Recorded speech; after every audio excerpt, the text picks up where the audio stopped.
ওনারা অনুরোধ করছেন বিশ্বের উম্মতকে বাঁচান, দাওয়াত ও তাবলীগের এই মেহনতকে আপনি বাঁচান।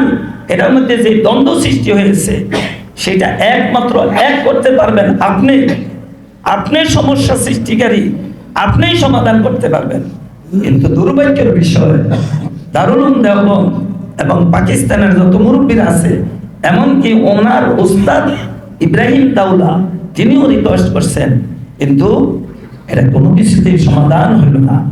তা কথা হইল এই কথা, দাওয়াত ও তাবলীগের মূল ধারা যেই 4 জন হযরতের পরে এই উলামায়ে কেরাম যারা আমরা আছি বাংলাদেশের মধ্যে আলমী শুরার সাথে আছি, এটাও হইল মূল ধারা দাওয়াত ও তাবলীগ।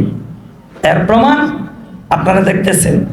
আর যিনি নাকি লাইনচ্যুত হয়ে গেছেন, ওনার ভুক্তবিন্দু যারা আছে তাদের কার্যক্রম আপনারা দেখতেছেন। 18 সালে আমাদের 5000 ছাত্র শিক্ষক এবং দাওয়াত ও তাবলীগের সাথীকে রক্তাক্ত করেছে এবং শহীদ করেছে।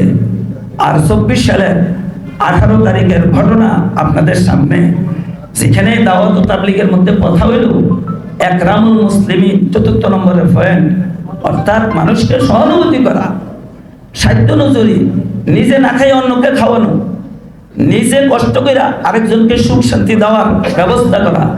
আর সেখানে যদি নাকি তারা মানুষকে হত্যা করে এবং সেখানে যদি নাকি মানুষকে আঘাত করে, হতাহত করে, আহত করে, তাহলে এটা কোনো রকমে দাওয়াত ও তাবলীগ হইতে পারে না।